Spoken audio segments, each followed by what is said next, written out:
सदाशिवसमारम्भां शङ्कराचार्यमध्यमाम् अस्मदाचार्यपर्यन्तां वन्दे गुरुपरम्पराम्.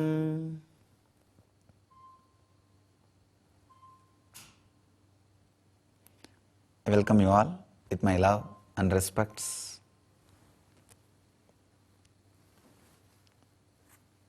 Let's enter into the next questions. What is the purpose of one's life? Actually, you should ask this question to yourself. When you look in again and again with this question, you will understand the meaning of the life. Please understand, life has no purpose as we understand. Purpose means life need to be used to achieve something. If you understand the word purpose with this meaning, life has no purpose. But life has meaning. Purpose means it is not part of life, it is end of life. Meaning means it is ingredient of life, part of life.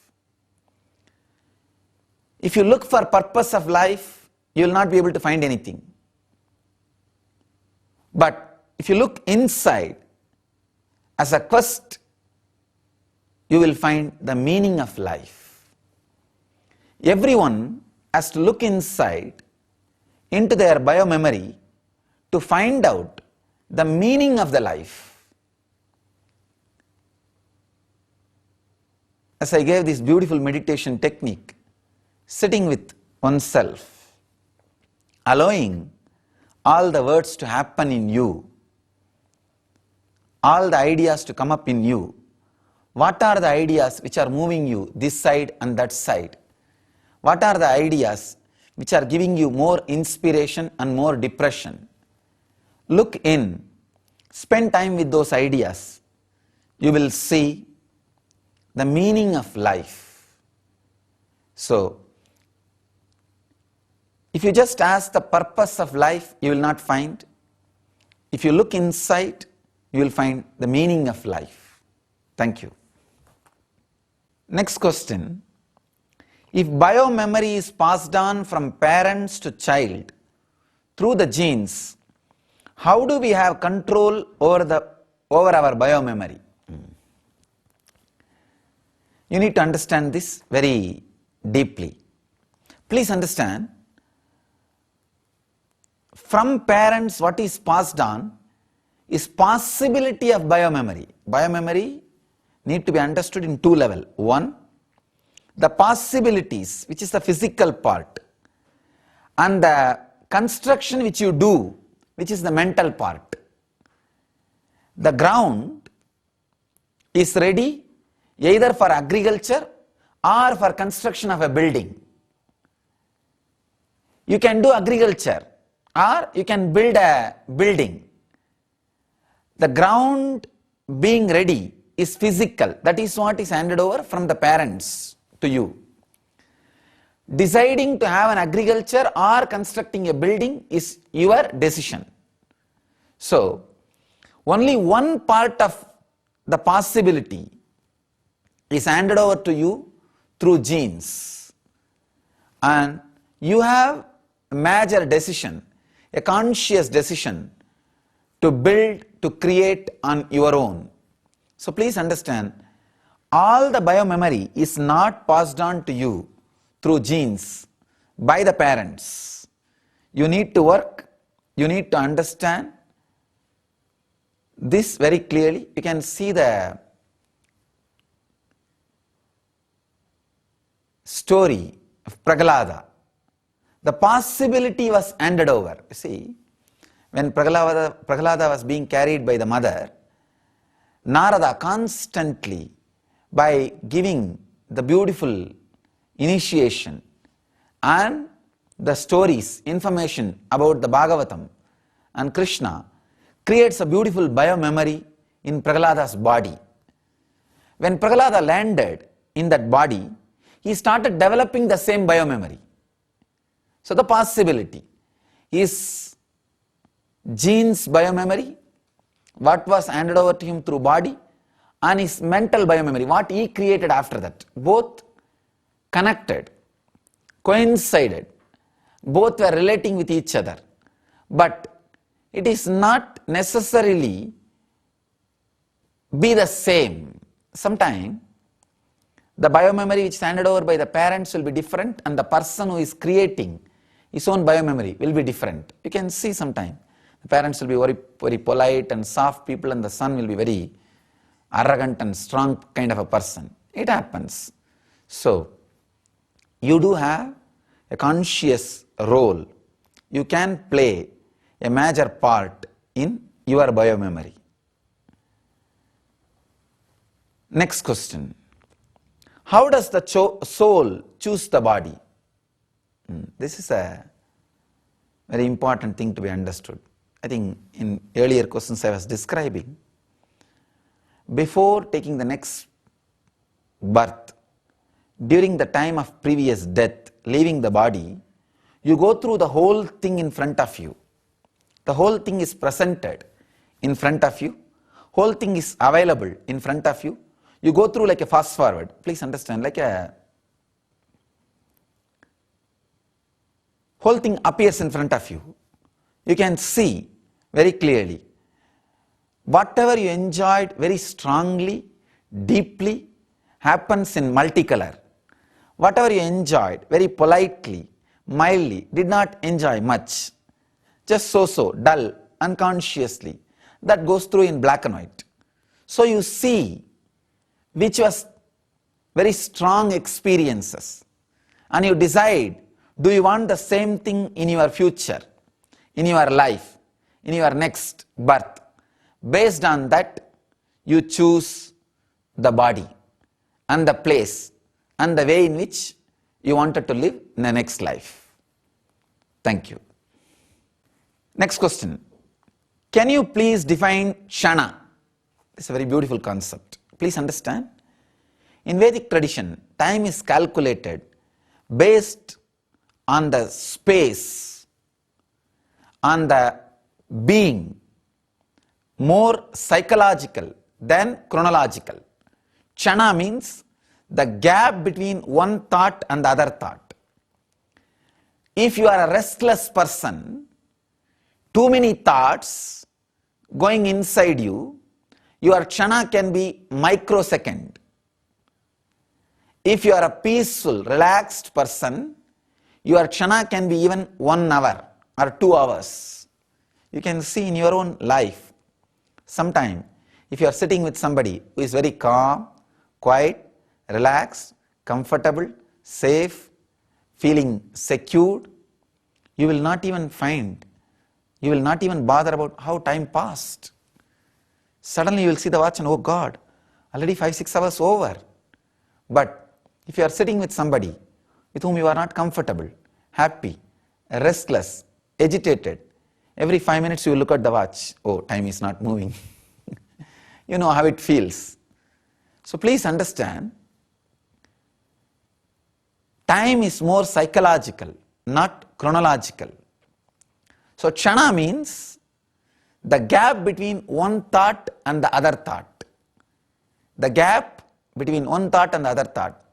So within 3 Kshana, you assume the body. When your body is being delivered by the mother, within 3 Kshana, you assume that body.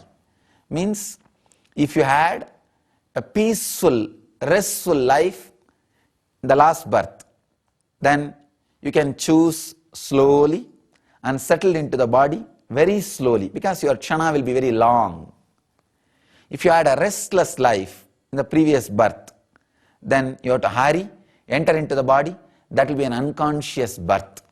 That is why I say, now have a conscious, restful, relaxed life, aware life. So next birth, you will see, you will have conscious birth. Conscious life leads to conscious death. conscious death leads to conscious birth. So, having conscious life is the technique to prolong that kshana. Next question. Does the moment of birth, space, time define the purpose of birth?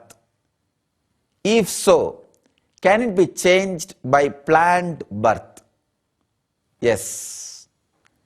The moment of birth, space and time really helps the soul to fulfill the purpose of birth, to achieve the meaning of birth.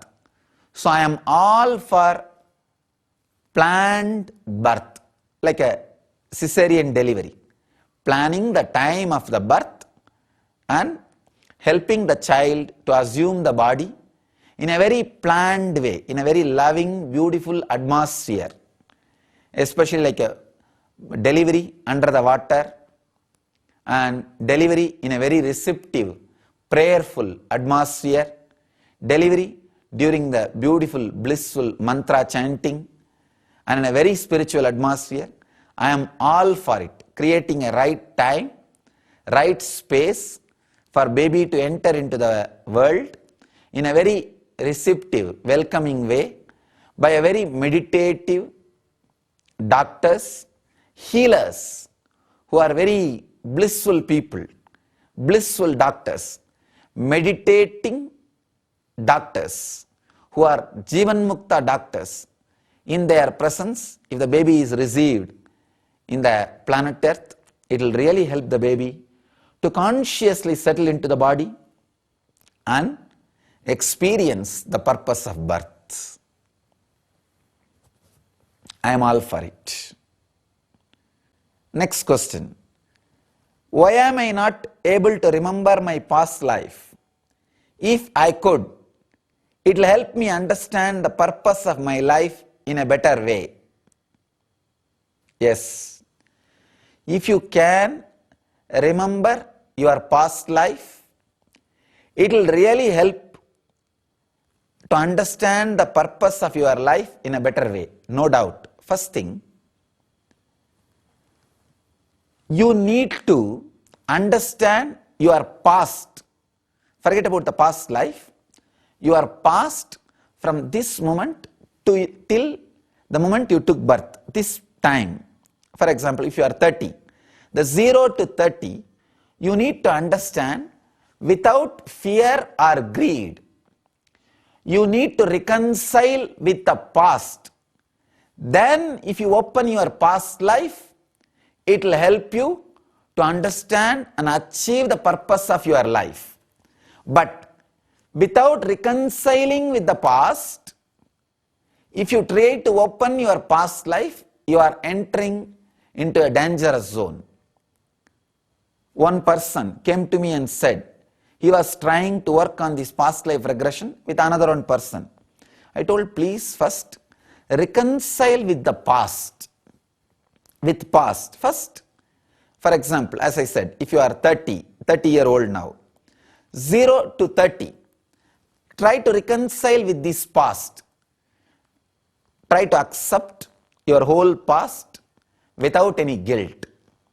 Try to understand your whole past without any anger towards yourself. Do not feel you are fool. Do not feel you are wrong. Do not feel you are dull. Look into the past with a deep, restful awareness. See, this is the way it happened. There is a beautiful word by Buddha. Tatata means easiness. So, bring easiness between this moment to your birth. So, if you can penetrate your past with easiness, tatata, suddenly your past life will open. With the same tatata, open your past life. Then it will help you to understand your purpose and fulfill the purpose. But if you are not completely comfortable with your past, if you are not having that easiness, tatata, with your past, still you are carrying anger, heaviness, feeling guilty about your past, please do not open your past life. There is a beautiful story happened in Ramana Maharshi's life. Somebody goes to Bhagavan and asks Bhagavan, why don't you make me remember my past life? He laughs and says, are you comfortable with your past first? He says, no, I am not happy with it. I want peace. I want to be liberated from it. That is why I came to you. He said, just 50, 60 years of past life, past memory, if you are not able to handle, if 100, 200 more years of past life memory also comes to your brain, what will happen? You will go crazy. You will become mad. You will be imbalanced. So understand, unless you are completely ease with your past, do not try to penetrate the past lives. So, you need to understand, be ease. There is a very beautiful, very powerful technique given in Shiva Sutras. Osho speaks about this technique, very powerful process. Sit before going to bed, see in the reverse way. Don't start from morning waking up to till the time you came to bed. No. Go from this way.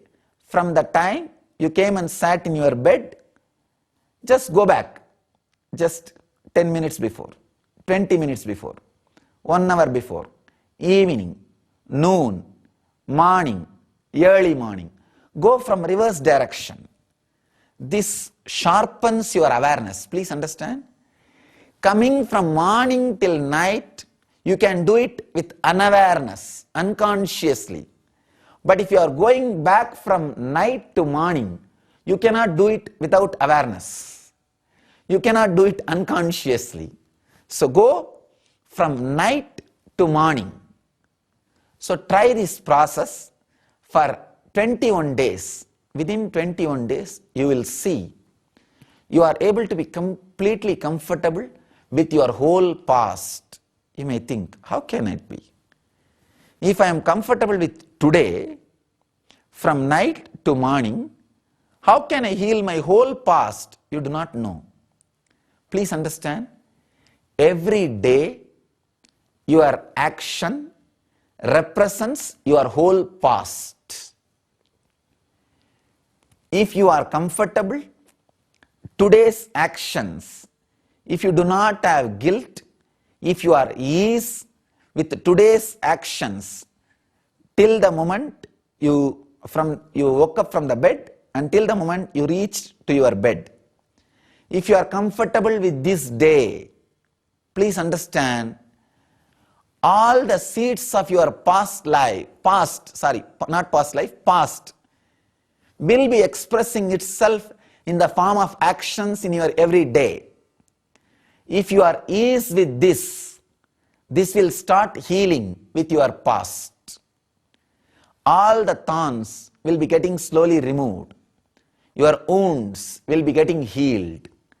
21 days from night to morning, if you are able to move and heal the whole thing in a very relaxed way, in a very settled way, in a very healing way, please understand, you will be completely comfortable with your past.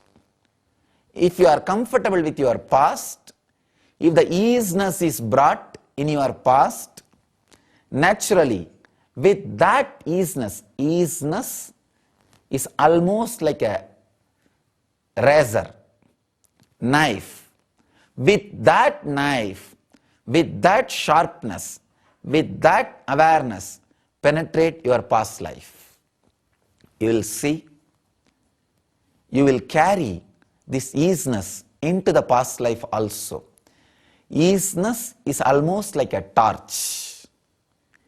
Create that light, that awareness, that consciousness. Carry that torch into your past life. Actually, when you start this meditating on this past, take your photograph, see the glow in your eyes. After 21 days, you will see the glow is totally different. You are alive, fresh. That light is there in your eyes. That spark is there in your eyes. Your whole body feels light. You are like a breeze. You know now you are having that torch. You are having that Pratyagatma Chaitanya Jagrata, individual conscious awakening. Carry this torch and enter into the past life. I have seen this really works. This really works. If you are not comfortable with your past, and if you are entering into your past life, you are entering into danger zone. Do not do this past life regression therapies unless you are completely ease with your past. First, be completely ease with your past, then enter into the past life regression. You will really see you are helped in a tremendous way. Even in Tibetan Buddhism, they first make you comfortable with past, then past life. So, this is the right process, right method, right technique.